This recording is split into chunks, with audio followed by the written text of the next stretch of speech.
show for main engine, start.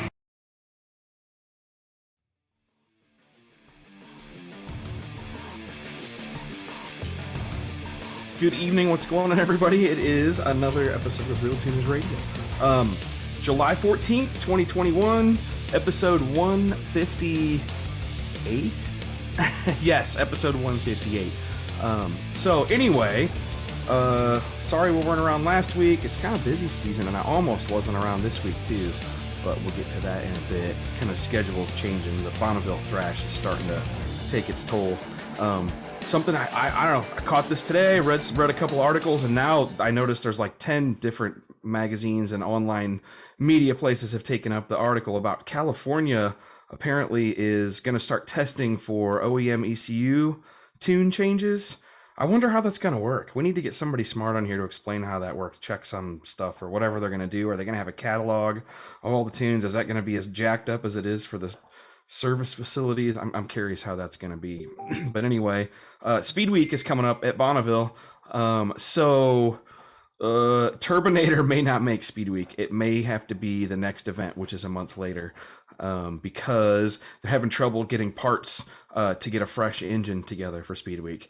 And we worked on, we used the test one on the dyno the last trip, and we tried to turn it up and make the power it needed to, and we hurt it in the process. So they needed fresh parts, and they're working on that now. We're probably not going to make it in time, which actually works out okay because the control unit that we're having made, an actual that's professionally assembled printed circuit board, is not going to be here in our hands until about the week after Speed Week anyway. So it actually behooves us a little bit, but sucks that we won't be there. Now I am going to be there with Andy Leach's team, Cal Automotive. I'll put some pictures up of their car at some point tonight. But anyway, so if you're coming out to Speed Week, look us up in the Cal Automotive, Andy Leach's pits. Let's see, what else? God, we were talking to Brian. It's just me and Brian for the moment because Perduto says he's late and he's coming. I don't know where Bill's at tonight, but kind of interesting. Brian's had some, gosh, we could talk about what a pain in the ass diesel emissions are. We can talk about how the weather sucks for big events. We can talk about how fancy dog box transmissions are sometimes a huge pain in the ass, right? When you're trying to keep a professional level team of any kind going. I thought that was an interesting chat. We should talk about that too. So what do we got? What's up, Neil Richards? How you doing? Thanks, Dave. Yes, I am ugly in person. I apologize. A little bit of lighting change up tonight and a camera change up. We're using our good cameras for something else. So anyway, well, how should we kick it off? We should also tune somebody's junk tonight. So think about it. Let us know if you got a, we got a Haltech specialist and we got a Holly specialist here. If somebody's got a car they want to link up real time and do some work on or look at some logs, let us know. Logan Yelton, good to see you, buddy. He's in for more diesel talk. Yeah, we're just going to bitch about diesel emissions control devices. Diesel are awesome. I've missed my old Cummins 24-hour ISB. Yeah, right. So anyway, well, let's see. I don't even have the YouTube chat up. So, Brian, why don't you tell us about your drift event? Give us the 90-second rundown while I pull up the chat which one? I mean, I don't remember the last time I was even on. You were at an event the last 2-3 weeks, basically. So I think we chatted after Orlando when we trashed a valve train. That was 2 events ago. So yeah, started the second event of the season by breaking a tie bar and a lifter, jamming a lifter and a bore. I'm not sure. I don't remember if we talked about this. No, we didn't talk about this one. This we talked about on the group, and because you were looking for parts. Were you guys in Florida for that one? Yeah, so we were in Florida. Perduto actually came out. Perduto was helping us find parts. Sweet. Wound up borrowing parts from Jonathan Hurst, a buddy of mine, another Pro 1 driver. So we run LS7 heads on this current engine. That's a whole different story. That's going to go away. So LS7 heads, 1.8 rocker ratio. We're running the comp billet rockers, and Perduto, Bewley, all those guys did not hold back when they tell me that the problem was, and I don't disagree with them. They're heavy, but that's a bridge we'll cross later. So what wound up happening, Brandon stood the car on the rev limiter for 11 seconds, I think. Something he's never done before. It was the first time I heard the car on rev limiter. What ECU was it? The car with no video. Motec M150. Okay, so what strategy does that are you Well, using? so that was the thing. Yeah, it was a little bit of a mix. It was somewhat of a soft fuel cut, apparently not soft enough. So we've since gone back and revisited it. It's a soft fuel cut. I changed the way the fuel cut works, pulling a little more timing to slow it down, and then using the throttle. It's drive by wire. Right now, the thing will sit on, and we proved it this weekend. And the past two events have been in the rain. The car will sit on revelement and back the throttle down and sit within 20 RPMs of revelement. So but yeah, we basically broke a lifter, stuck in the bore, dropped 2 cylinders during our qualifying run, still managed to tie for first place for qualifying, wound up 5th because of the tiebreakers. Borrowed an LS7 lifter, which is not a tie bar lifter. And since we were at LS7, no one has LS7 lifter trays. So we took a standard LS Gen 3, Gen 4 lifter tray, cut it in half, sanded it down until it would sort of wedge under the head. Definitely not something I recommend, but it will get you through a round. Wedged that under the head, got it running. Cam was trash. I looked close enough to know, hey, this cam's screwed. Ran it, pulled it out, rebuilt the car, and 3 days after, Cam literally had chunks taken out of it. So tested in Jersey, went to Jersey, qualified well in Jersey. What facility in New Jersey is up? What are they? Raceway Park, the one the rest of you guys hate us for because we turned it into a drift coliseum. It's okay, a drift coliseum. It's I mean, you guys weren't using the track. Whose fault is it? No, I'm you guys, drag racers. I mean, I'm actually really surprised. This is something we were chatting about, and it's something I'm curious to hear Perduto say. We show up thinking there's going to be like a bunch of rubber on the middle of the track. They scraped the entire drag strip. There was zero rubber. That concrete, that change from the asphalt to concrete is really interesting, and it gets really interesting when you dump about 2 inches of water on it. So we got rained on at that event for the main. Made it to the top 16, decent rain setup in, went out to the guy that won the event.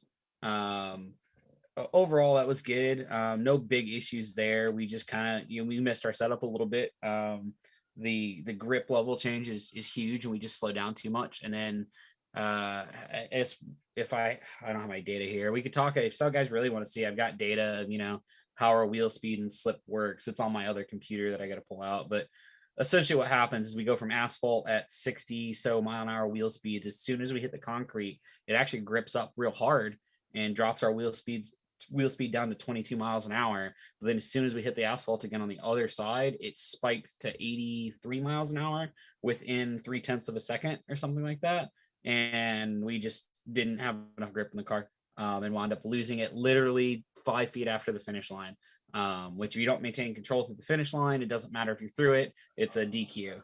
So we lost because of that. And then just down in Pennsylvania, same thing. We got poured on for 4 days straight. Finally dried up in competition, good qualifying run.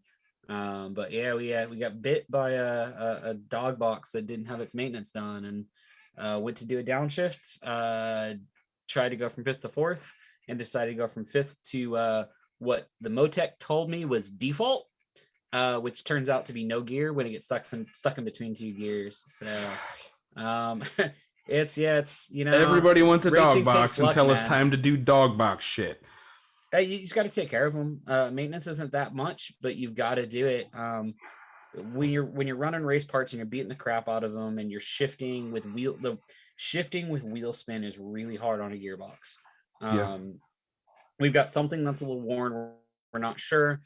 Rick from RTS Race Technical Services is part of the team. He's already got a new box on the way.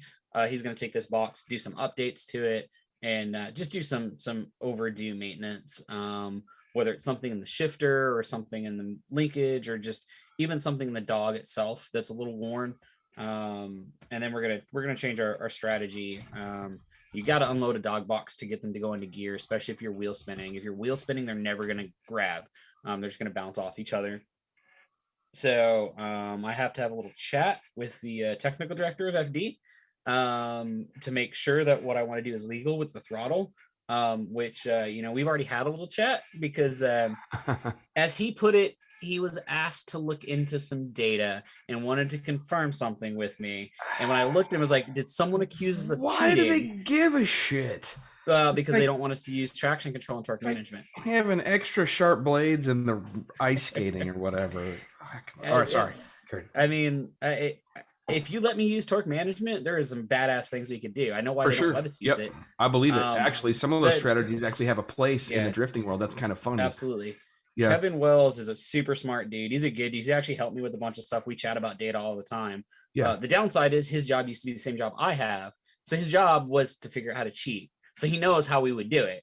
So he comes over to me and he's like, so I was like, no, in this case, we weren't doing anything. I was like, I'm straight up. This is what's happening. However, I would like to reserve the future right. So that was actually a funny thing. They were talking about traction control, and Rick from RTS is some guy we might actually want to have on here. Not only is he gearbox stuff, he was an engine designer for Penske. Then he went to Honda, and when Honda came back to Indy and designed their new Indy motor, he was on their team, and then went to Cosworth from there. He's done a bunch of stuff in racing, and super cool dude, super knowledgeable. And he works with me now. So he's on our team. He was awesome to work with. He was in Jersey, was the first time working with us. And it was really cool to work with him and kind of get a lot of his experience, but he's not used to using data. So we did a lot of, hey, here's what I'm saying. What would you do in this case? Or here's what the data seems to show me. And we kind of go back and forth, which way do we want to go? A little bit of a disagreement over tire pressure in the rain. And it's honestly something we're both like, well, this is what I do. We do the opposite things. And it varies. And I think we're both right. It just changes. I tend to go up in tire pressure in the rain when it's significant rain, at least. The theory, it's the same as snow tires or ice racing. You want to cut through the water. Might as well just guarantee a certain level of minimal traction as opposed to too low a tire pressure. It may be awesome at one point and then grip all of a sudden. Right. Well, the thought is you jack up tire pressure, you get this narrow contact patch. You have high pressure in that contact patch. It's not going to hydroplane. You're going to cut through the water. You're going to make good traction. Now, obviously, we need traction. So going down in tire pressure with the thought of, hey, we're wheel spinning, our tire is going to expand. Now, there's a tipping point to that. And, I think both are right. I think what happens is there's a difference between how much standing water you get versus not. So when there's standing water, going up seems to go better. It's honestly something we need to go test. The problem here is we had damp track in areas and standing water in others. So it's kind of one of those, how do you decide? And that's something we could go down on. What do you do with toe? We were running an inch of toe in. And that's pretty common. Even in the dry, we were running almost an inch of toe in. Yeah. So that's something we could go deep into if guys really care. Drift alignments and the janky things we do. Banked tracks where we've got negative half a degree on one side and 2.5 positive on, or negative, positive 1 degree on one side, -3 on the other, a bunch of stuff like that. Tire wear. But I mean, it's we're still, we're a rookie team. We've got some experienced guys. So we've had some chats with some other crew chiefs. I had crew chiefs from very well known teams come over to us at the bar, walk up to me and be like, okay, so I'm gonna buy you a drink. You tell me what the fuck your secrets are to being so fast in the rain. So it's overall it's well. The luck sucks. That's part of racing. You got to get luck, has to be on your side. We've had a couple unlucky incidents and a couple where we just got outdriven. So speaking of luck, your fucking Volkswagen diesel DEF dilemmas. Dude. What in the hell is going on there? So anyone that's owned a diesel with DEF knows that their limp modes are no joke. It's an EPA mandated thing. I think they've relaxed on it. I know for a while they shut your shit pretty much 5 down. or 20 miles an hour. So Volkswagen does, it won't, once you turn it off, it will not start after a certain mile. When it has the mileage countdown, and it won't start. I think newer trucks will do 50 miles an hour for a passenger truck, because while we were in there, the driver's family, his mom had his truck and calls him and was like, hey, I've got this 100 miles till limp mode or 100 miles till death fault, and we're in California 200 miles from home. So in their case, I guess the truck goes to 50 miles an hour. But long story short is I've taken the thing. It's at the dealer the third time. They just did the biggest problem, and the thing that frustrated me is they did force regens twice. First time, I get it. Second time, if the first regen doesn't work the first time, why'd you just do it again and ship it out the door? And that's what they did. And I kind of called them on them. And the problem is I got the codes were gone. Well, readiness wasn't set. As soon as readiness set, it threw the code again. Thankfully, I was on the airport, not driving to Pennsylvania when I got 95 miles to no start. So it started when I got back. It went straight to the dealer, and it's still there. There's something wrong with the DEF system, and they can't figure it out. There's some sensor that's freaking out. It's not injecting enough. It had a bad DEF injector. So anyone that's dealt with, especially dealer techs, they just open the tech book and go step by step. They're at the point now where Volkswagen had to get involved and tell them what their steps are. So Oh, I muted you by mistake, dude. Sorry, I hit the bad button. Unmute yourself. I have to ask you to unmute. Sorry. All right. I'm an idiot. I was trying to hit my mute button. Yeah. My bad. Go ahead. And as we know, this stuff isn't going to get any easier. For better or worse. To be honest, I haven't read any detail into this California thing. I've seen it. I was chatting about it with some guys today. What I'm assuming they're going to do is require OEMs to turn over copies, or basically some way to check. So it would be a giant catalog. That'd be a huge catalog because it's already a monster to maintain. Technically, you already still have to have it. They already have to provide it because of right to repair. Because I have to be able to flash any of these onto any vehicle. So we should have this is an OEM bin file. So are they just going to do a bin to bin compare and say, oh, this is a factory bin or not? Or are there checksum numbers they should all have? How easily is that fooled? I mean, easy, yeah. No, we don't suggest that at all. Don't ever fake your checksums. But I mean, everyone, you have to get your car to run. If your checksums don't match what the OEM wants, most vehicles will not run. So it'll give you a checksum error. That's the whole point of Win OLS and your DEF files is your checksums. So I'm assuming it's going to be a bin to bin. It starts in 5 days. Vehicles with software not provided by the original equipment manufacturer or approved through a California Air Resources Board executive order will fail smog check. So maybe guys with an EO number for numbers for calibrations technically do not override the fact that you tampered with something that was regulated and that's on file. So they still hold the manufacturer record responsible. Yeah, go ahead. EO files should be on record for smog check, right? Yeah, I think so. I think it's a carb thing. It's carb specific, but I know that there are people saying, oh, I can go through the hassle of changing this tune and getting an EO number for it. Not so easily. And look at what the Greg Banish and those guys had to go through at Roush for Ford when they did the supercharged trucks or whatever. They had to go and they had to recertify those with the EPA and Ford. With Ford's approval, that's the only way you do it, and that is a deep six-figure thing. I put a few of those on, and we've done that a lot. So this is some interesting read. The Road and Track article was pretty cool, but I'm looking here. There was a whole bunch of other stuff. Hey, while we're at it, somebody was asking about LS Fest in Bowling Green. I am not going. I don't know. Are you guys going to go, Brian? God. Are they doing drifting at that event like they do at the Vegas event? They are. Our cars won't be there because they're going to need to be on the other side of the country. The last time I was at the Vegas event a year and 2 years ago, the drifting stuff was super cool out there. I was really surprised. So I wasn't expecting that. My schedule. I honestly don't know where I am at any given. But it's September 11th, 10th through the 12th. Yeah, we have to be in Long Beach in September 17th for an event. Isn't that drag week time as well? Maybe. Hot Rod Magazine drag week. So not sure. So I gotta check. I might, if I can, I gotta check my schedule. I've got so much stuff going on. If I can justify it, I might see, because I've got friends that are going. I might fly in to LS Fest because I haven't gone the last 2 years. And I honestly, it doesn't matter what you do. If you haven't been to an LS Fest, you definitely.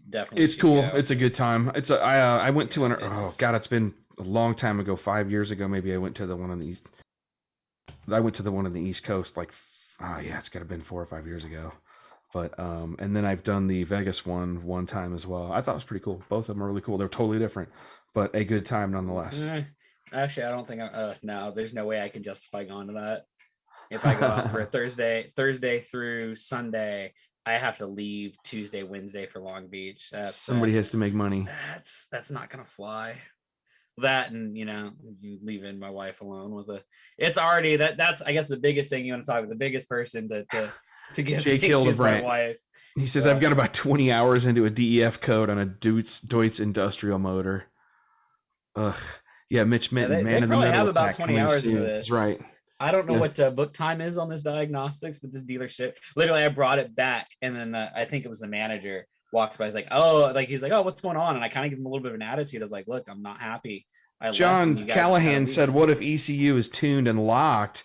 Well, it doesn't matter because they're going to know it's been messed with, because it's very easy to tell if it's not something stock just by I probably don't have to download the whole bin image, I'm guessing. Are we going to be going back to piggybacks?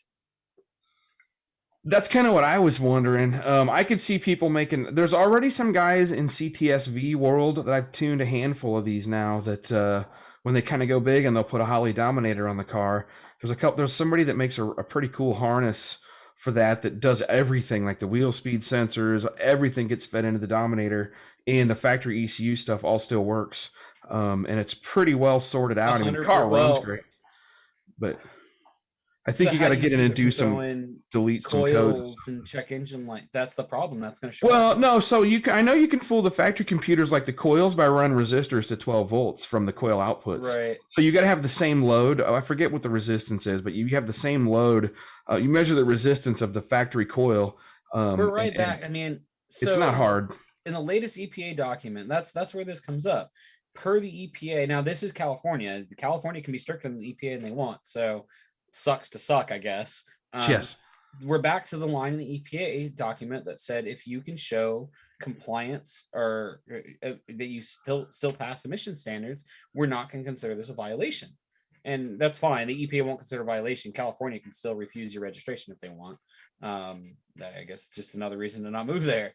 But I guess that's going to be something. If I have that document and I move to California, the EPA considers my car legal. Is that going to become a legal fight at this point with California and CARB? I'm going to bet you that the government organizations' arms don't have their shit together enough to keep that from becoming an obvious problem with a couple cases here eventually. I mean, at a certain point, every state, they reserve the right to have stricter emissions laws. They have to meet the minimum. Sure, but California's had stricter emissions laws. And I know, but there's a lot of states where they don't do even the federal stuff. They don't maintain. Like where I live, there's no tests. They don't test for it. That doesn't mean that it's not federally required. No, it's required. I'm just saying, yeah, the states aren't doing anything about it. It's kind of like the smoking weed thing or whatever. Right. So yeah, I don't know how this is. As we talk about, it's time for your street vehicles. We need to figure out something that works. But this definitely seems extreme because it's not. You could have vehicles that are very. I mean, hell, speedo calibration at this point. Did you guys hear Alejandro Flores? I don't know if anybody watched that at 5:00 Eastern or Central tonight. He did a live stream, and man, that guy gets a ton of people tuning in, and he just does it solo by himself, going back and forth with the listeners, and really interesting discussion. But I mean, you can tell. So he works for Lund. I think that's right. Does he still work for them? Good dude. He has helped me. He helped me out once, big time. I had a custom car builder that was struggling through a big name Ford tuner and getting nowhere, and Alejandro hooked this guy up with somebody at Lund. But anyway, and they got the car running. Obviously, it was real cool. But anyway, I saw him talking tonight, and man, he is like full like DEFCON 5 shit's hitting the fan for the OEM tuners. Stuff's coming around. He made it sound bad, and considering he's at one of the biggest suppliers of OEM and highest quality OEM retunes or whatever, that had me concerned a lot. Like, what's going to happen? Are there going to be a ton of, new Holley remote tuners now? There already were a bunch of that when COVID came around. I'm wondering what that means. I mean, for those of us seeing guys jump ship on tuning, period, guys selling their dynos, getting out of it. Lots of guys. We even know a couple. Back to what I said is, there's going to be some things that are still going to be a headache, but we really need to get the EPA to give us, like, they've got this part, and that's what I've always latched onto, is they've given us a legal way to do this, and it's a dyno and a 5-gas analyzer in the end. But what documentation do you need? What standards do we have to hit? You guys can't throw this on us and then say, hey, so because at some point this will be an easy way. Oh, how do we enforce this? Guys will just adopt California's because the logistics are in place, the hardware to do it. Oh, we plugged in, this isn't legal. Cool, see ya. Honestly, I have a big feeling this will be adopted by Massachusetts. Yeah, I don't know where that's going. We should change our gears to something more positive. We should talk about Lucas's car that I got to help with from Canada. Yeah. He's listening tonight. Lucas, I don't know how to pronounce your last name. I'm going to butcher it, but Mlinar, I don't know.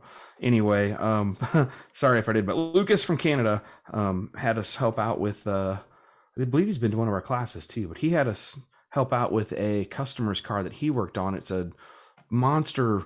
I'm searching for it right now. Hold on. Let's see. So it was a drag car that they're going to do some different kind of, I guess, lower prep type stuff at tracks that they're at, or that they have up there near them. And I'm looking for it here. He had some pictures here. Yeah, here we go. He's got some pictures of it. Let me share my screen. I'm slow. Hey, it's Bill.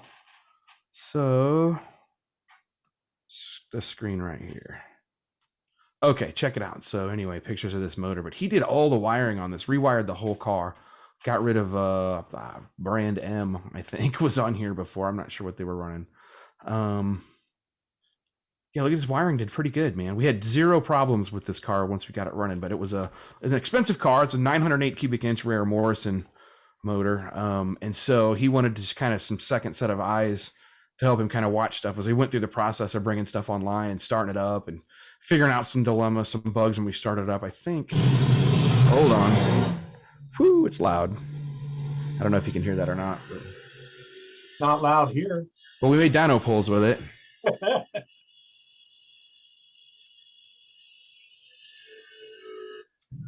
And they had some big, heavy DynoJet inertia dyno there, so it was kind of cool.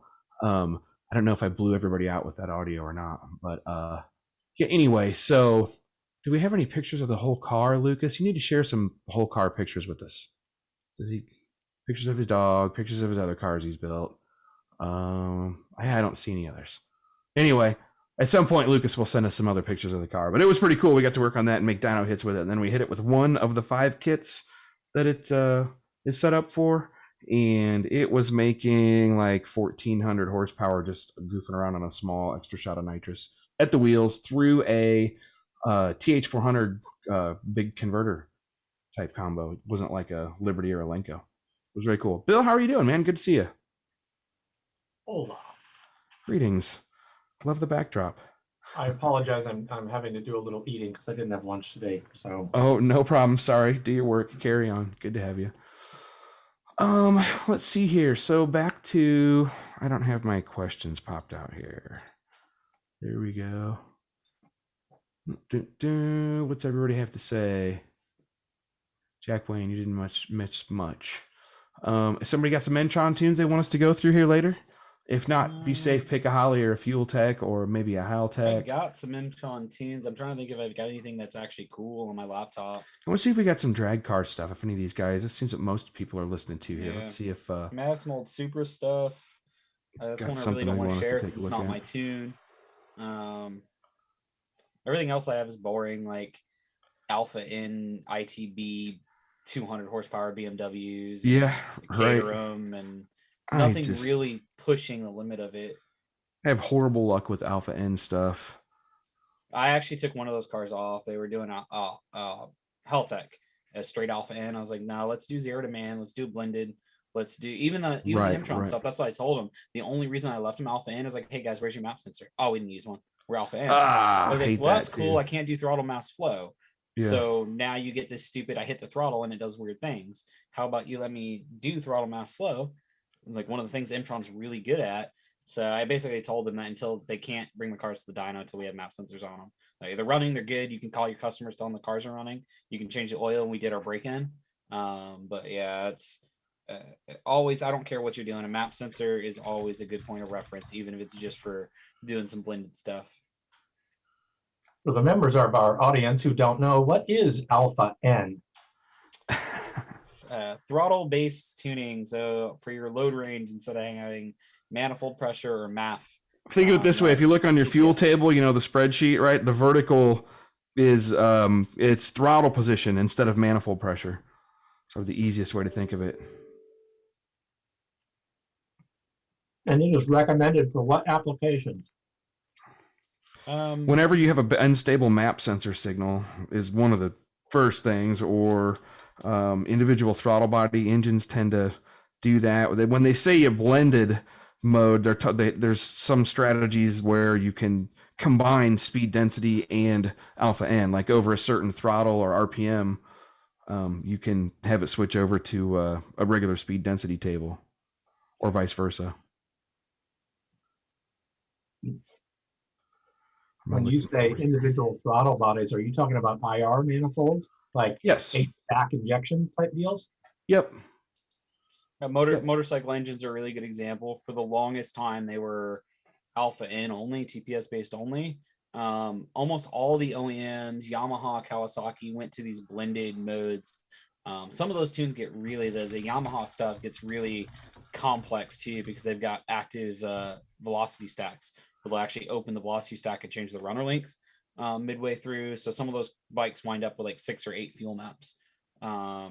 But yeah, it's the same thing. It's the biggest thing is a lot of times you go on an ITB car, you go atmospheric long before you're at 100% throttle. Yeah. So even on these ITB cars today, they idle between negative 18 and 0 kPa. So you have this narrow range. So the biggest thing is once you get them moving, you get some map signal typically, or vice versa.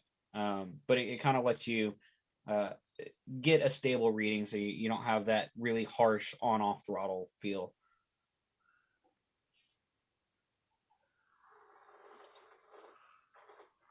Well, it seems like every year at some of the endurance drag racing events, we'll see 1 or 2 cars, with the traditional stacks out of the hood. That means that's what they're, struggling with, correct? Typically, yeah.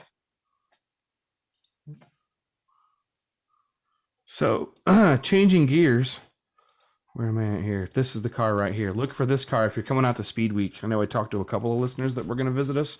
Look for this car right here. That's Andy Leach's car. Cal Automotive Creations, their whole team.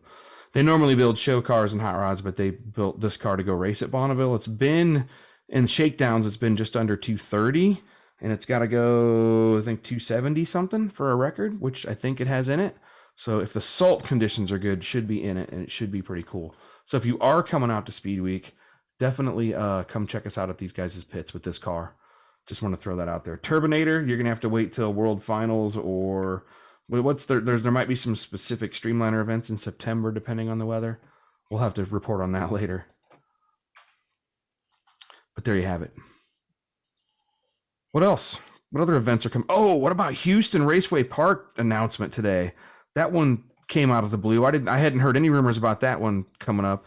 I had heard about Atlanta, for a couple months beforehand, but I hadn't heard anything about Houston. This is going to be the end of their NHRA event and the whole facility as a drag race facility. They said Raceway Park, right? Is the whole thing closing down? I don't know, but that sucks. That's bad news. That's circling the drain material right there. You guys have thoughts on that other than depressing? I don't think that's going to be a rare thing. I think that's not just drag racing in general. I think we've talked about that. That's going to be a bigger problem because they've got other problems going on.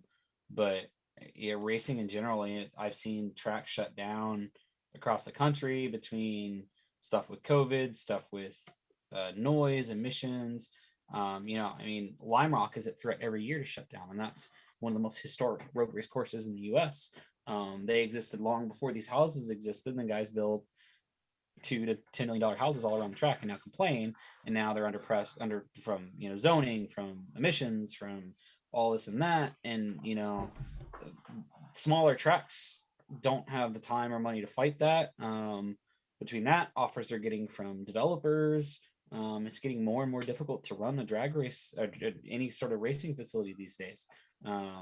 If anything happens with the economy, and it sucks because drag racing is kind of the power, really the more popular, like at least as far as spectators that show up, they draw some pretty big crowds in this country, and to see it going on a possible downhill slide, So Brian, people are asking if you want to go through some tunes anyway. You got some cool Yeah, stuff. give These guys me are used to seeing Holly. Maybe 2 show them something seconds. different. I need Yeah, to say take your goodnight to time. my We'll talk wife. about it. Listener Aegis Peabody, a good buddy of ours. Any data on the new Holly 220 injectors yet? I was going to order a set, but I don't want to be the first test dummy. I think your head is in the right place, bud, because I asked Tom Sewell about these. I've asked some other injector guys about them. Nobody knows where they came from, how they were made. He pointed out that there were some issues with the way the he's like the castings are somebody else's. There's something kind of new, and he's wondering where they're made. So we gotta test them out and see how they are. I don't think they would be junk right away. But is Perduto on a boat right now? Where is he at? Where are you actually in? Hello. What's up? That's What's Will going on? Tetro, isn't it? What's up, man? That's awesome. Good to see you, Will. What's going on? You're gonna leave us like that? He's like, I'm getting the hell out of here. Oh, where I'm at. I'm walking around. If you guys know Will Tetro's car, it's the badass FD RX-7, the big monster LS combo in it that hauls ass and looks good. Show car quality build, neat stuff. But anyway, where are you guys at, Mike? Cudjoe Key. Can you hear me? Yeah, I hear you fine. You're clear as a bell. Question, how sober are you? Are you like in a boat right now, or No, are you? we're at our house right now. Got it. Okay. There's a community down here we stay at called Venture Out. It's a whole community of, I guess you'd call them stilt homes or whatever. My Nudist boat's literally- colony. Yeah, my boat's literally sitting right behind us here on a dock. Those boats next to it. I told these guys, I'm like, don't feel sorry for Mike. He's been sending boat pictures all fucking day. He deserves chastising. That's cool, man. That's good to see you guys. Good to see Will again, too. I haven't seen him in like a year. But anyway, so yeah, no word on those 220 injectors, and Tom Sewell didn't know what was going on. I basically wait until Tom gives me the lowdown on stuff, because he's pretty well in the loop of what's real, what's fake, what's part real and part fake, and apparently there's a number of different quality levels of these now. Stilt homes, says John Ryan. Lime Rock is barely open anymore. Actually, it was up there a couple weeks ago. Ugh, that sucks to hear. Yeah, so they only get like so many unmuffled days. We do some HPDs there, but they only get like 3 or 4 unmuffled days a year now. So it's a shame. Man, yeah. I don't have a cool Imtron tune to show you guys that's mine to show you. I've got some cool tunes, but they're not mine. They're ones I wouldn't, as it is, the fact that the ECU still unlocks a conversation I've had with whose tunes they belong to. Do people care? Can you just not say whose they are or change the file name? No, it's not a bridge I'm gonna burn. Wow. It would, if they saw, they would know. Top whose secret tune it is. Dorifto tune. So no, it's not a drift tune. I'm just thinking of Imtron stuff. If you guys want to see Imtron, Yeah. the agreed. Motec tune, I have no problem. I just don't have anything cool to show you guys in Imtron here. I'm trying to find. I know I've got this Caterham tune saved somewhere here, but to be honest, I can't find it. No, that's the wrong button. Like I've got Imtron tunes, but everything's boring. Like I'm trying to find something that has some good boost setup or something along those lines. Like I have got some bass files and some cool stuff, but to be honest, if you want to see that, you're better off going back and watching the episode we did with Nick. So Allison Black, sorry, I was late getting her questions. For 13 minutes ago, she asked how many people with tuned ECUs are getting smog checked. I haven't really heard of it happening now, but all these articles that just came out in the last 24 hours are saying that it's kicking in July 19th. Anyone that lives in one of these areas, I don't know if it's all California or just select counties, It's but gonna anyone be... that lives in those counties that has a tuned ECU is either doing that or their car's not getting inspected. They're not going to have. What happens when you fail a car. smog check? California people, Bill, what happens when you fail a smog check out there? You don't get your license for it. You can't get your tags renewed. That's a really interesting set of questions. It depends a great deal on how you're situated. So if you've got a car that you spent a lot of money on and you've done all that sort of stuff, then they're going to basically try to hold you up and make you fix it and do everything else. If you have a piece of shit old junk truck that you drive around with a bunch of gardening implements in it, and you can't pass smog. If you're below a certain income level, the state will provide you $500 to help you to get it to pass. You're required to spend $600 to try and get it to pass, but then if you can't, you will get a waiver. And then what? So Well, if I then you get to put drive a around with turbo bags of LS different things in my and it's rusted still- old Pinto, then Yeah. I'm just going to get waivers all the time. Yes. Yeah, I you can do mean- that with your rusted old Pinto, but if you've got a really nicely turned out, 2015 Camaro with a LS X motor and a bunch of other stuff, you're never going to get it passed unless you bring it back to stock. So there is a, shall we say, political element to these things. It's crazy. Yeah, it's really going to mess with the industry. I think what's going on is I can see how they're going to cut down on their war, the war against internal combustion. They're going to make it so that you can't buy parts, you can't get stuff. All the software vendors are already changing up firmwares and things like that. They're obviously being talked to. It's you can see they're really going to come down on the hobby. They're going to hit us hard, even though it's not really that big of a pollution contributor. At least I don't think not compared to small engines and and outboard motors and things like that. Yeah, which they've already gone through most of those already. Yeah, they've swept most of that already. But we're gonna see, at least in states like this one, a lot more lawn mowers and all kinds of stuff like that, which is why they're already making the big push on the battery powered stuff. Because of course electricity doesn't cause greenhouse gas emission. I know, the whole carbon footprint thing. It's annoying. It's annoying. So let's see. California, by the way, is burning everything they can figure out how to burn to deal with the current heat wave and the lack of electricity, because there's certainly lots of sun right now, but no wind almost over the entire state because of this inversion going on. So we've reached one of the occasions where, well, we're going to let that go for a little bit. So in order to keep the power on, anything that can make power, no matter what they burn, is going full tilt. Very quietly, of course.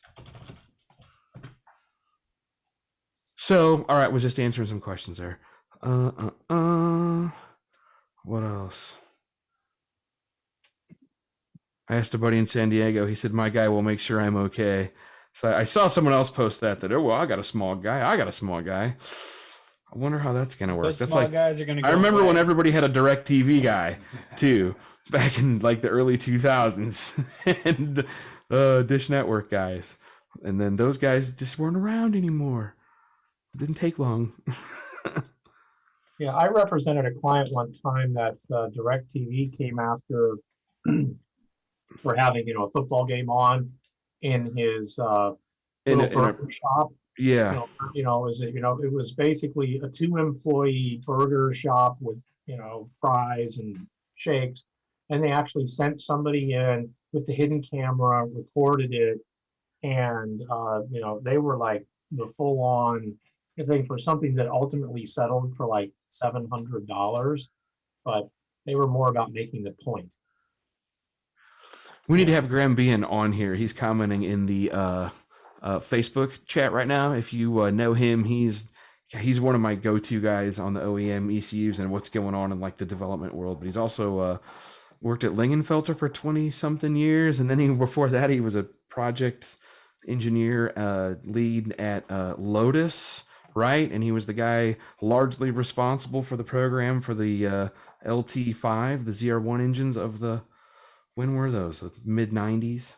But anyway, the cool shit. We need to get him on here because he was talking about, he just said CVN has been around for many years. You're just figuring out how to check it. Graham, I don't know any of that shit. I don't know how that stuff works, man. But cheers, mate. Good to see you on here. Let's see what else. Yep, Mark Thompson's time to move back to Missouri. Bottom line. Oh, got any tunes you want us to look at, Brian? nothing. He's still I think looking. Is We cool. got to keep blabbing for I mean, a while. I've got this Caterham tune here. That's yeah. I have throttle mass flow set up and stuff like that. So honestly, I think part of that's we finally shipped that car, and honestly, good riddance. That car was a headache. um, it was neat, but like there was a bunch of stupid stuff. I've got some Link and some Motec drift tunes. I guess it depends what guys want to see. What do you guys want to show? It's usually easier when someone's like, "Hey, I'm having a problem," and then I can just go through and say, "Oh, here's the way I would do stuff." It's a lot easier to do that than show, "Oh, here's how I built a tune." I don't know, like it makes sense to me. But yeah, I think the only thing I'm really doing in this thing is throttle mass flow, which is pretty simple. I clicked a couple check boxes. Not supposed to say that out loud. I mean, yeah, this is all black magic. None of you guys can do it. You should pay all of us. There you go. Somebody says they're looking at fuel map guidance, IRCCBG on YouTube. Give us more details, man. What do you want to know? I'll walk you through something. I said if somebody's ballsy, I'll do a live remote on a Holly or a Fuel Tech if they want. Well, it's too bad we can't do Calibration it. verification number, 16-bit checksum. Graham just explained that. Okay, Graham, get ready to be on this show either 1 week or 2 weeks from tonight. Unless you are bold and you want to get on yet tonight. But I would like to have Graham on here as a guest because anybody who designed cylinder heads for Lotus in their time it should be on. We would like to have them on here on top of the many other things he knows. But he explained right there the calibration verification number, simple 16-bit checksum. So there'll be a pattern checksum that they look at that, and you can, I don't know if you would fake those or not, or what that entails, or the ramifications thereof. I know getting caught doing it's not going to be a good thing. Right. That's all that's going to come of this. If we're trying to do a workaround, we've already been, and that's where we're in the position we're in now, is because we were all doing workarounds, and they were blatant workarounds. So what's going to happen is, you walk in with a vehicle that has that workaround, and here's a $3,500 fine. Here's this VIN on a do not smog list.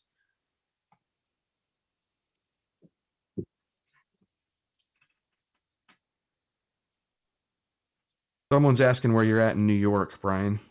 Oh, sorry, Northwest. I see it. Never mind. You were answering. Yep, I'm reading.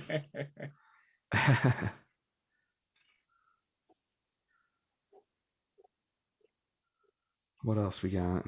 So, Perduto, what's new in your world? You guys been racing any lately, or testing out, working on cars? What are you doing? Remote tuning fans for Disney World? Come down here. What's that? We haven't been doing anything, getting ready to come down here. Wow. I don't know if that's phone or just Perduto. It's half drunk and half scratchy. The internet is horrible down here, bro. There's only I'm feeling it. all of the keys. I'm feeling it. No, I'm on my boat in this nice area that And doesn't my have internet internet. sucks. Yeah. Whatever will I do? Ugh. Boo hoo. Man, not a life we can all live. I'm just saying. Let's see. Anybody else got any stuff they want to talk about? I know. So it doesn't sound like I've got some Brian's got cool any. aim data if people want to get super I tell you what, nerdy. do you got an LS tune on Mtron at all? Dude, I don't. That's frustrating. Shit, man. I wouldn't mind seeing an LS on Mtron. I have an LS at the shop that's supposed to get Mtron. It was man, it needs to get done. It was something that it was a favorite. It was before I ever even started working with those guys. I've got the harness built. I've got everything ready. I just haven't done it yet. They wanted my car on Mtron, but well, I got one of these, so we're gonna see how these work. That's a Haltech Nexus R5 for those that couldn't see that. So That's interesting. So Graham's on here talking about calibration verification numbers. Easy to fake thanks to FFFF, but ECM stores the last 10 and reports device number that did the change. That's kind of interesting. Okay, Graham, get ready. So what they're going to see is they're going to see who, not only that it was changed, but who changed it. Yeah, and I guess you have to use a certain device that's registered to me. I know that Yeah, you got to I use. know that. Thanks, Chris Boy. Good to hear from you too, man. No, I know, like in Cummins' world, a long time ago, they started really tracking it down. So every device that could do the talking was serialized, and so you knew what devices did the change. Every J2534 pass-through device that you need to use to do the OEM stuff is serialized, and they're registered. They're not necessarily completely registered, but they are serialized. And by the time, if you ever, I guess if I had never done any OEM programming with mine, it would never be registered to me. There'd just be a serial number out there. And technically, the company I bought it from has a record of who that serial number was shipped to, which ironically, in this case, doesn't show up as me because it was shipped to a customer that then denied the shipment, and that's the unit I use. But yeah, I don't know. All that sounds to me is, like I said, stop trying to find the workarounds. How about we figure out how to make this right? I don't know what that means, but yeah, I think anyone trying to find workarounds, you're gonna get bit. Like, you can keep trying this, but man, yeah, I say we figure out it's bleak. figure out what the EPA stuff is, man. Yeah.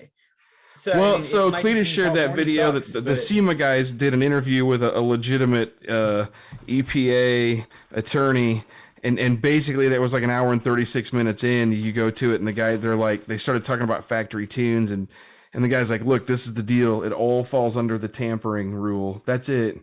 That's what it boils down to. If you've tampered with something, if it's changed, if it's different than he even used the manufacturer on record, the MOR term. It says if it's not something that the MOR has under their file, we don't really care what you feel like you've done. That's a direct contradiction to their own document. No, I hear you. I understand, but I don't believe there's an EO for a calibration. Right, and that's the thing. They had 3 lines. One was, if you have a CARB certification or an EO, it's not a violation. Right. There was another. I forget what the third one is. I have to go back and read the document. No, I remember that. We found that last time we talked about this. It's just it's specifically separate than EO. It says if you can show that you have the same, basically emissions compliance as the vehicle was by the manufacturer on record, then we're not consider that. And the way it reads, we all seem to. But they have to do the filing for you. The MOR has to be responsible for it as well, right? So I know that John Deere. One of the things people don't realize about this, right to repair stuff, it's kind of twisted. I've learned that what happens in a courtroom. What happens in a courtroom? The story that gets out is not. A lot of times not even close to what's really going on, but I do know this. I know that John Deere has been fined many times when the EPA went out and did field testing, literally, and did samples and caught engines and whole fleets of engines that were had been tuned, tweaked, or turned up, and John Deere themselves got paid fines for that. Because hey, you didn't control this stuff; it got tampered with. You were the MOR, and this equipment in the field still falls under the time frame. It's how many hours were on the equipment, how many hours on the engine, but it still fell under the time frame that they were responsible for it, the operational time. So they got tagged for it. So of course they're pissed off that people can flash their stuff. You know what I mean? That sucks for them. They can get fined when your car gets out there. When you get busted, they can get busted too. So. It happens. Yeah, so it's the reasonable basis period of. Right. I got to touch back. So, how long is this time frame where if a car is still the responsibility of the manufacturer? Where if I tune the car, the manufacturer can be fined. Like, so 120,000 miles for road use. It differs. I don't know off the top of my head, but I do know that it's they call it the CFR, the Code of Federal Regulations. It's the rule book. It's breaks them down into categories. So like the boats emission stuff I worked on had their own category because they were mobile engines. Generally, there's classifications: mobile, stationary, and then there's mobile off-road and mobile on-road. Mobile off-road would be like a bulldozer. Okay, mobile on-road would be like the cars we drive every day.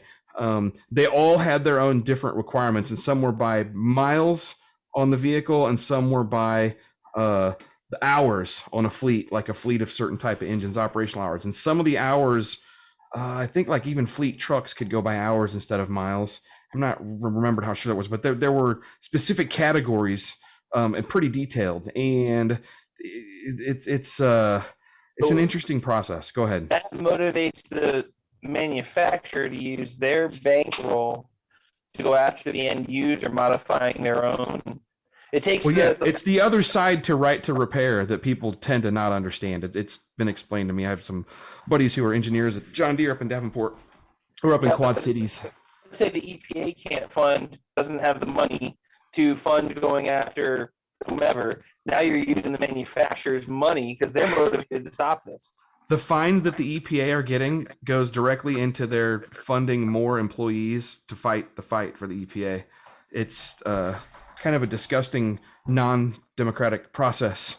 It's all set up by appointed people. It's kind of sketchy. Bill can probably talk to it. The document again. It's the whole reasonable basis section. Basically, it boils down to the EPA focuses its enforcement activities on the sale and use of aftermarket parts that increase emissions. The EPA generally takes no enforcement for manufacturing, sale, or installation of aftermarket parts against any person who has a reasonable basis for knowing that such part will not adversely affect emissions performance. For one, I don't like that generally term. But basically, this comes to is there's 3 bullet points. Except that there is a reasonable basis to show there's no adverse effect emissions in each of the following circumstances. 1, the aftermarket part is identical in design and function as the part or component it replaced. I'm not really sure how you would clarify that, but number 3 is the California Air Resource Board, CARB, has issued an executive order, EO, that covers the same device or part on the same model vehicle on which the part or device was installed. Those are 2 things we already know. But the second bullet point is the vehicle or engine as modified meets emission standards when tested on the same test that the OEM used to certify the vehicle with the EPA. It doesn't say the OEM has to certify it, but you have to know how the test was done. Sorry, I'm trying not to die laughing over here, but all I see from Perduto's video is some dude's doing a beer bong at a stilt house in Florida. Hey, 19. Oh my God. That's awesome. Keeping it. I almost pinned his video too. I was like, the world needs to see that, but no, they probably don't. I'm getting like trouble for broadcasting bad content. If you want to, he's loading another one right now. He's on that beer bong thing. Ugh.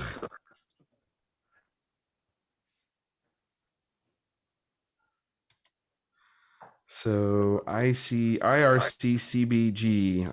He said, I have a good base map for a drag race nitrous LS. We have added some stroke. He went from 3622 to 400 or 400. Should I look to add X% fuel based on X change in cubic inch? So if you are on the Holly and you are in speed density or VE mode, VE based, you could just change the cubic inches and it will take care of it for you. That's about what I would do. It's not going to have a huge change. If you're not in VE mode, why aren't you? Yes, if you're not in that mode, you should be. You haven't been listening to anything we've said. If you want us to do it, send it to scott@realtuners.com. I'll do a review of it here yet tonight. But hurry. Do it soon. We got an hour. What else we got going on? Man, I kind of wish I was on a stilt house in the Keys, but I have been doing this thing at our local lakes around here, man. That I live kind of close to the northwest end of Bull Shoals Lake in northwest Arkansas and southwest Missouri. And holy crap, is it a scenic, gorgeous, it's like 800 or 900 miles of shoreline that winds in through the Ozark Mountains. So you can start up here on the map and go all the way down into Arkansas, 40 or 50 miles. And you literally, if you went and covered all the different branches of this lake, it'd be like a 300-mile trip, I think, or 250-mile trip. We figured take 2 or 3 days, kind of chugging along. But anyway, we like that shit. So I like boats. It's a good time.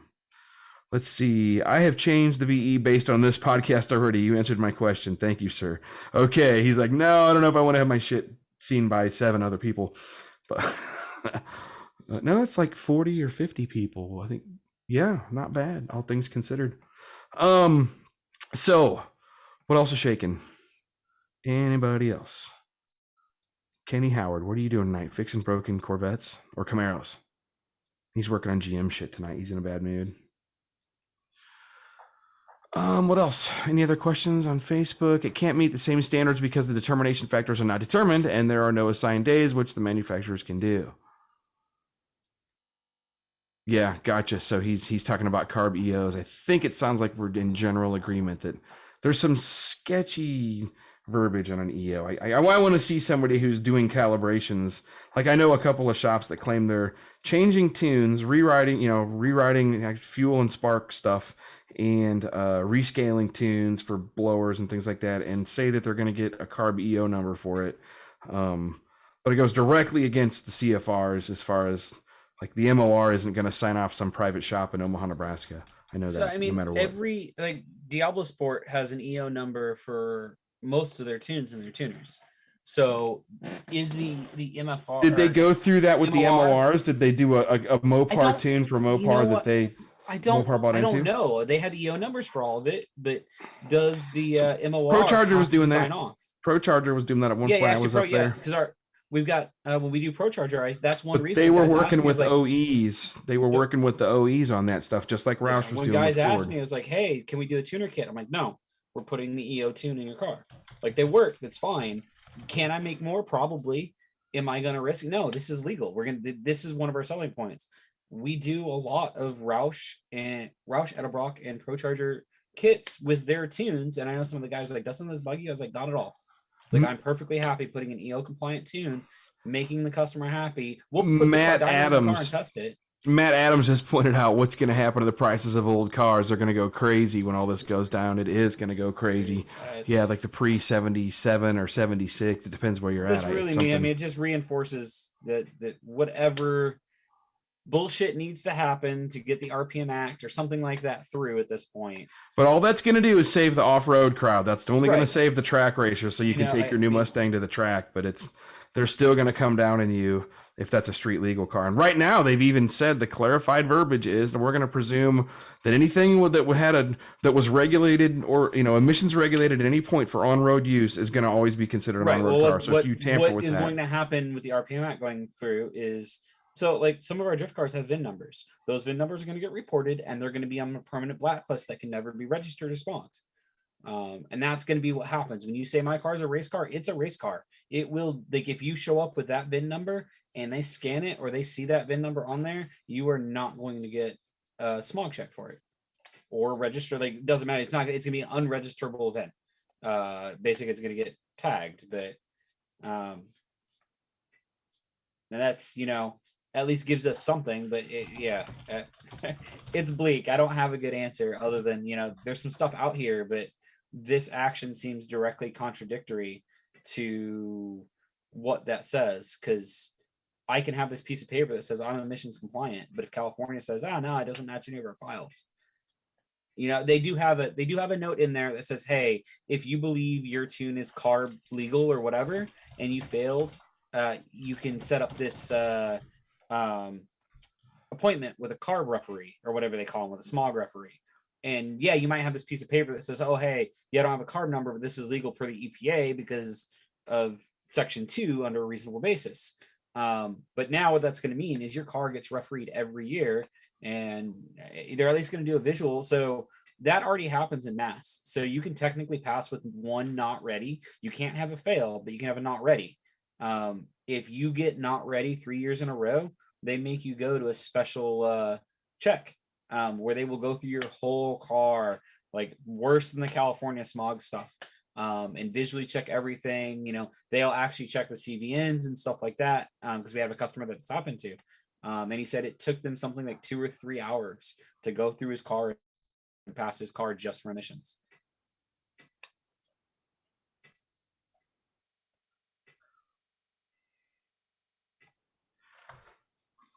So what else?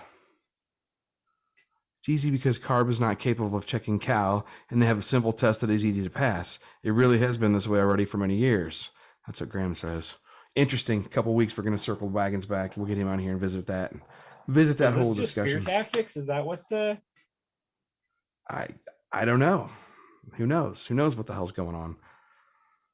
There's strategy for sure, and they're spending a lot of time and money and putting a lot of effort into it. If you look on the, I'm the creeper on the EPA.gov website where I look at all the cases and I keep a spreadsheet of all the names of people involved. We're up to like over 400 federal employees that are involved in rounding up people who are doing factory tunes, and in some cases standalone plug and plays. So we talked about that already. Some Haltech guys, some Miata plug and play, Mega Squirt PNP guys got snagged out on the West Coast for that. There was a dealer out there. That is interesting. Who knows what's going to end up happening there with the plug and plays or the piggybacks? But either way, it's tampering. They're not going to dig it. Yep, Patrick O'Leary heard the same stories too. Yep, it's out there. There was stuff on. If you're on certain Facebook tuner groups, you can kind of get an idea of what manufacturers have been talked to. Like in the case of Haltech, it wasn't Haltech. It was someone who makes custom harnesses for Haltechs and sells PNPs to go with them that knocked them out. But, in the other cases, it looks like for example, Evans, AEM, they went right to AEM and obviously got a customer list. There's a ton of cases of AEM customers that bought stuff. When they went after Evans, they actually listed a number of AEM plug and plays and Haltech plug and plays that they considered a violation because it plugged directly into the stock harness. Yes. I don't know what came of that because those weren't necessarily tampering because they weren't bypassing. I guess they weren't bypassing or it wasn't going to pass the plug-in emissions. Like if you plugged an OBD2 in, it's not going to report ready. So they're not, I guess it's tampering in the fact that the emissions controls don't work anymore. Or the checks don't work to put it in a check engine light or something like that. And I guess at a certain point, your purge valve and stuff like that might not work. But yeah, that one was interesting. And I don't know what actually ever came of that. And if their stance is a plug and play because you're using factory wiring. So the question becomes, if I rewire my streetcar, is that a defeat device as sold? No, because it can go onto anything. But at that point, my laptop's a defeat device. Yeah, how far is that going to go? And I think it's going to go pretty far against us, frankly. Right, as Graham said, any change is tampering, and that's the way they're looking at it. So, well, it's tampering as used, but does that make the device itself a defeat device? I think that's the clarification there. It's just an ECU that was allowed to plug in and made work. Is it? I get how they could view it as a defeat device, but I can buy this. I can take this Haltech and I can cut wires and wire it in. So in that case, is the patch harness a defeat device? It seems kind of silly, that little piece of wire, but technically, yeah. I mean, simulators are little pieces of wire, but it's weird. Sidebar convo. That picture I'm posting up right now is Lucas's car with the Rare Morrison 908 in it that we worked on. Thought it was a pretty cool project. Anyway, we'll move along. Go ahead. I'm kind of done talking. It's just bleak every time. Yeah, I was gonna say you're holding it down tonight. We appreciate it. That's cool. I think there's some good things to do in the whole reasonable basis section and stuff like that. California is going to suck. We knew that. California, it's the state's right thing. They're allowed to do that. They've been stricter on emissions than the rest of the country for many times. That's what drove a lot of this stuff. So that just points, rather than what I've been saying, rather than just, how do we fake this? How do we fake this? Because all that's going to do is the EPA is going to go, fine, you guys are going to fake it. Screw you. We're not going to give you an out. There's a way to do this, and they've kind of given us this thing, but I don't know if that's just wishful thinking that we can take advantage of that, or how we do that. But by keeping talking about how are we going to continue to fake this and get around this, that's not going to do this industry any favors. So either we figure out how to play nice, or we just accept the fact that they're eventually going to kill it. I'm going to start making like RC car stuff. I think RC drag cars is going to be where it's at. Maybe they'll still let us run internal combustion engines if it's under 1 cubic inch or something. Or are we going to have to pass emissions with our little nitro? You have to pass emissions with your little nitro car. Cocksuckers. Oh, man. I mean, race car only stuff, I'm still gonna keep doing stuff, but yeah, I don't know that I don't. Any change is tampering, as Graham said. Thank you. That's my understanding too. Yeah, having walked through the hallowed halls of doing a couple of emission certifications. Yeah, though one was stationary and one was a boat mobile. Still, I was enough of the process to understand you're not going to use HP tuners on anything and save it and put it out there and have it not be tampering. Unless it's I put this in an older car and I don't care about certain codes because it doesn't have to comply. I don't know yet, but even then, it may be a problem. The verbiage that you may, what happens if you pull because a it powertrain out of allows one? you to tamper with a Mhm. non-road legal, and Yep. yeah. So at a certain point, checks like this kind of give you, oh, well, now as someone that sells this, it's not on me, because my device, like, I know that you can't tamper with this because it won't pass emissions. Rick Walters is So- asking, will street E85 conversions be allowed? Example, ProFlex Commander by Advanced Fuel Dynamics. I don't know about that particular one, but I know that Ford has, like for example, Ford will do a approved CNG system. A friend of mine designed that and tested it and got it past their emissions and everything. So the OEMs, if they're going to allow something, they'll have a program that you go with through them. If you want a supercharger, it's got to be the Roush blower or whatever on your truck, that kind of stuff. Or you'll have to go through the OEM since they're what's called the manufacturer on record, or the MOR. That term will be coming up more. We'll all get more familiar with that kind of terminology as time goes on, I'm sure. Yeah, I mean, I think it really comes down to it is we need to have that conversation with it, and it seems like SEMA already started it, and the EPA is contradicting themselves. So, I mean, there's videos of EPA ladies and addressing Congress, talking about, look, we're doing our part to end internal combustion is the enemy, and we're doing our part to get rid of internal combustion. They feel that it's killing the atmosphere. Really, they see that as an opportunity to make a lot of money and get very wealthy personally. yeah, So, I mean, that's, they can say that, and, that's obviously, whether they say it or not, that's their goal. I mean, we know that. So, yeah. yeah. Whether or not, that there's a legal argument to be had that, I have no problem building fast electric cars. Like, cool, let's do it. But different crowd. It's going to be a different crowd. I mean, there different group has of been people some that are cool into stuff. that. I mean, if anyone was following the Tesla stuff at Pikes Peak, there was some cool stuff going on. Mike Kojima was involved with that. Mike Kojima is also from Moto IQ. He also happens to recruit for Daiyoshi Hara NFD. Super awesome guy if you ever get a chance to talk to him. But he's been an IC guy his whole life. He builds engines, that's his thing. And he's building some fast electric cars. I have no problem with it, but we can discuss the politics of it, whether it's really better and how we power those cars and whatever. The end of it, I say, hey, let's stop trying to find ways around everything. Figure out if the EPA wants to play nice, but if you're involved in this community, it's how you make a living. Have a backup plan. Learn electric cars. Figure out what else you can do more race cars and push on that. Be prepared for what might happen, because it's going to change, and there's nothing we can do about it at this point. So it's hey, about helping guide that change. Change gears. It's time for the part everybody loves. I got a tune here from Chris Gilbert. It's another Holly tune, but 89% of you people are Holly users. And I was just looking through it right here. This guy must be an avid listener of ours, because he's got them on gasoline AFRs, VE based. He's using the leanest sensor averaging of the wideband O2 sensor. So he's got 2 Bosch sensors on his Holly Dominator here. Let me tell you what, I'm going to start up my email program while we're waiting, and he gave me details on the combo. But while Thunderbird is booting up here, let me go back to this guy. So he looks like he kind of followed the advice we give in the classes and the webinars as well. Custom ignition. Okay, it's a 58X, but with 0 offset. 58X 4X. Coil unplugged set to 4 milliseconds at dwell. I don't know. He has no offset, so you could just have this be set to 58X.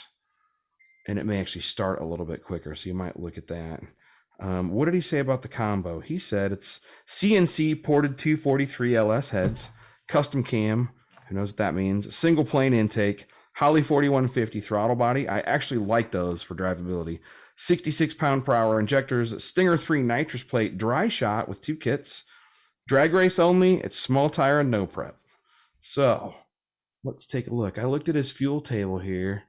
This is smooth. This looks pretty good, man. And this is characteristic of a pretty high RPM engine on VE mode. You'll see that all of his fuel demands are up here. This is a drag race motor that's obviously making all of its power, 5,600 to 7,000. He's pulling out about the same VE number, or pulling the same, before it noses over about 7,100, 7,200. So that's a good combo. I notice he's not relying on a learn table crutch here. Let's see if he's got learn turned on. Closed loop is on, fine. Learn is turned off. My man, he's been paying attention. So he's kind of hand tuning this guy, which is cool. This thing should run consistent. Dude, I don't really have much to complain about here. Does anybody have questions about this?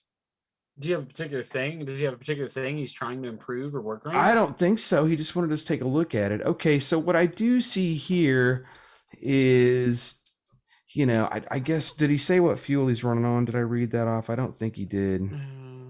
Nope, he didn't. Mr. Gilbert, let us know what fuel. It's a 5.3 SBE. He just set it up to 363 cubic inches. So this one, he added some cubes to it. Man, in this mode here, all you should have to do is change your engine displacement to 363. That's going to get you real close on the fuel. Then there'll be some minor changes at idle, is my guess. But I don't really see anything else here. He's allowing 50% up there. That's fine. Do you want to look at his nitrous tune? Let's do that. Perduto, you want to... Oh, he's running on C23. That makes sense. So that's why it wants a little bit more timing than the typical LS. And if those chambers are softened, it'll probably want that more timing, that 27 degrees. Very cool. I just got your email, although you're hearing this 30 seconds from now. So stage 1, he's pulling 10 degrees. And it's progressive. It's time-based. It's going to start at 20% duty and take it all the way up. It'll end around 1.2 seconds. You'll have it all in. Man, this is typical, well dialed in, no prep or grudge type cars right here.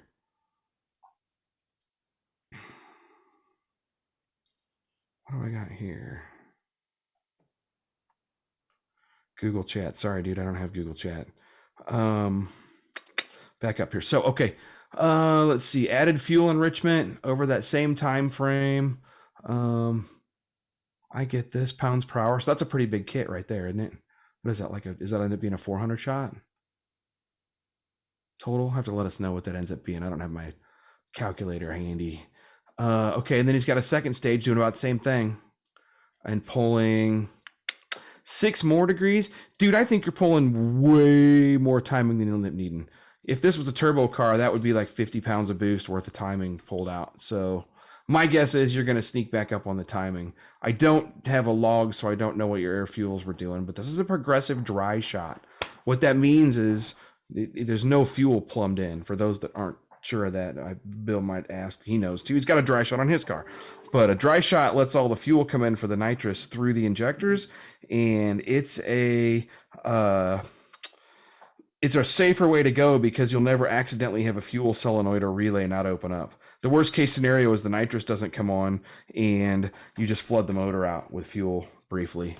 So it's safer. Dry nitrous is where it's at. I used to tell people that 15 years ago and they would jump in my shit. But now all the nitrous guys finally figured out that it's good. Let's see what else. Anybody else got questions? So the nitrous stuff seems pretty simple here. His base timing seems right for the C23. He's going to run the engine mostly in this range right here, right? So that's basically what he runs off idle. I would change this. I'd get rid of the 30 down here. That's not going to be good. I don't think you're going to want to ever be more than 24 on those heads. Usually what I do is 22 or even 20, right? And then just give it more air at idle. Open the throttle blades up a little more and then do something like this because you don't want to have all that timing in by low RPM. So if you're seeing this, Mr. Gilbert, take a look. That's what I did right there. I'll send you a copy of this when I'm done. That's what I would do with your timing. And then I would look at idle. I would probably crank open. You see he's idling at 1,000 RPM more. And I'd probably open up the throttle blade, do a TPS relearn or reset, auto set, and then get a little more aggressive on the timing controls to target idle. I also don't really like these decay times doing anything almost at all. I've learned lately that Holly's better just to have it grab as soon as the engine lights or comes off idle or comes down from decel. I usually turn those way down, but everything else looks good. The IAC parked position, that's the position that the idle valve goes to when you're off idle. Okay. All that looks good. Is there anything else you want us to look at here? Oh God, don't have the Devon tables. Wait a second. What do we got here? Target idle speed offset. Based on TPS.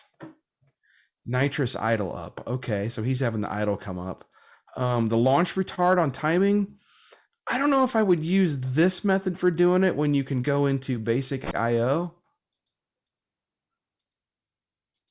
and go to timing retard and do the same thing here. I don't know if I would burn an advanced table on that. Doing the same thing though. And then, so I guess he's got an N2O idle up where he adds 300 RPM when the nitrous is enabled. Oh, and trans brake is enabled too. Got it. Okay, so when he's on the trans brake, it brings the RPMs up. That's kind of a neat trick. What's he got for 2D tables? Nothing. Okay, good. Yeah, don't just turn these on for the fun of it. Okay, very good. Oh, he's got some per gear stuff going on here. Stage 1 trim. So it's a fuel flow multiplier. I get what he's doing here. When nitro stage 1 is above 70%. Mr. Gilbert, you're going to have to explain what you're doing here. You're adding fuel per gear and then taking out fuel. So is it a high-speed lean out a little bit? Is that kind of what we're simulating here? And then it's nitro stage 2 trim doing the same thing. Maybe it's for shifts? I don't know what we got going on here. That's interesting. He's offsetting his fuel flow. Just by a little bit though, just by a few pounds per hour. So he's doing some kind of fuel trims, must be based on his data logs.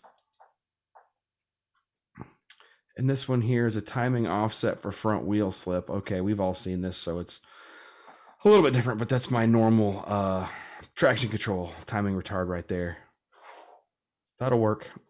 You guys have seen that. I've given a whole lecture on that. Go into the Turbo Bullet Facebook group and search my, I think I did a 2-hour long lecture on setting up that traction control there.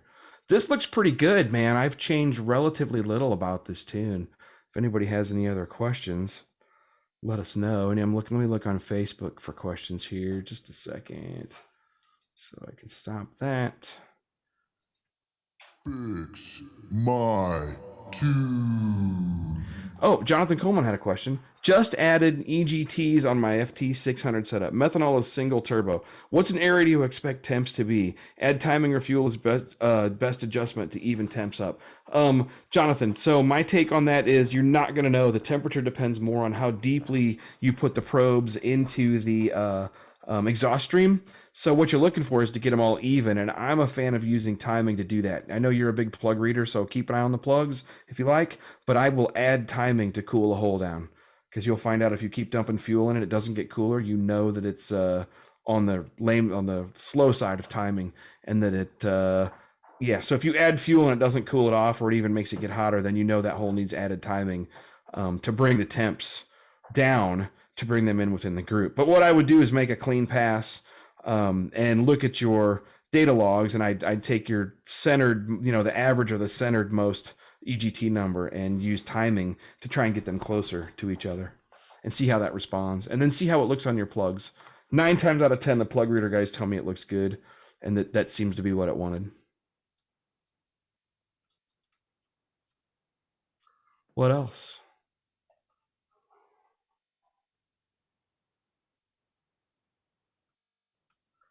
Interesting. Opus.global. I'm gonna have to read that. Yeah. Matt Peacock has some interesting read there. He's always got something interesting about the emission Opus stuff. is who bought DrewTech, who does a Okay. lot of the J2534 pass-throughs. Right. DrewTech had the, what do they call it? The bar that I sell a bunch of these. Basically, they make some testings equipment for some of the smog check places. It looks like they're also doing what they call this tamper defeat device that does exactly what Graham was saying CARB doesn't. So Opus already makes all the smog devices for the independent testing stations in California. So Opus has this device. So it just follows that, we say CARB can't do it, but here's this device that can, and we already know CARB buys their stuff. So CARB is going to be able to check this.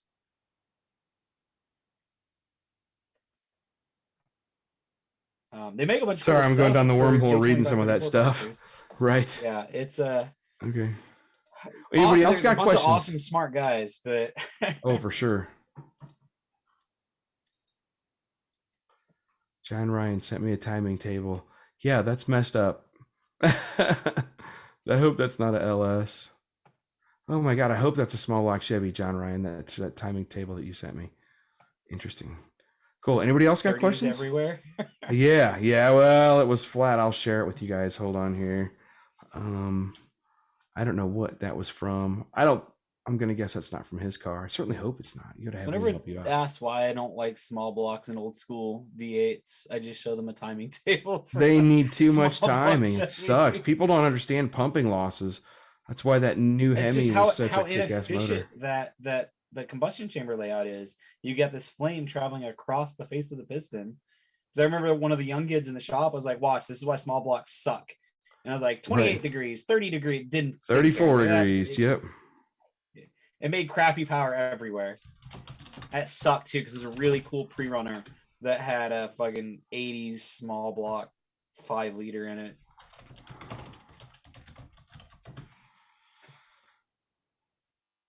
$370 LS S480. That's an LS. John, you got to tell him to stop. Don't run that engine. Don't run it any longer.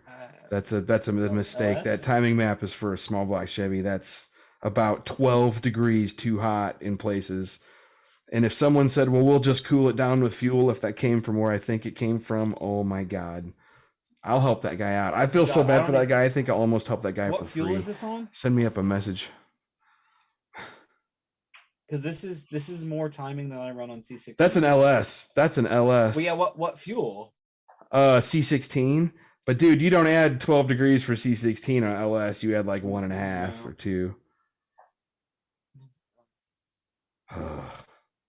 See, that's the kind of stuff. It gets me going. Not I won't here, up comment. here yet. Yeah.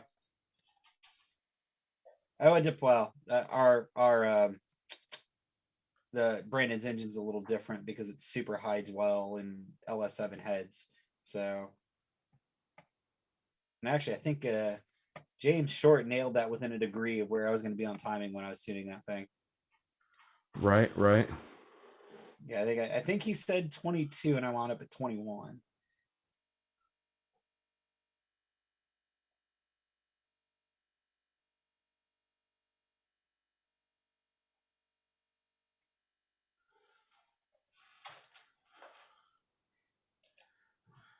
Sorry, I got to make fun of Mark Cicino. He just figured out that you can have 2 windows on display at once. Look at a data log in Holly and a tune file. It's like, thanks, Devin Van Hoof. Thanks, man. That's cool. Next week, we're talking CD / and the dancing baby. Sorry. Okay, so let's see what else. Yes, wedge combustion chambers grind his gears. They do. Anybody else got questions? I'm gonna let you guys go if it's that's it for the evening. We got stuff we can do around here. I got work to do yet. It sucks. Yeah. Perduto's internet traveling. crapped. He apologizes. Yeah, bring it in. We'll go ahead and roll on. Thanks you guys for tuning in. Next week or two, I'll try to get Graham Bean on here. Good dude. We can talk emissions and Lotus and ZR1 Corvettes. So anyway, Kenny's mad that we're going to leave early tonight. Nope, I got stuff to do. We can do it. Cool. Well, thanks everybody. Good to hear from you. We will be back next week. Touch base. John Ryan, get with me and let me help that guy. Appreciate it. Yeah. All right, everybody take care and have a good night.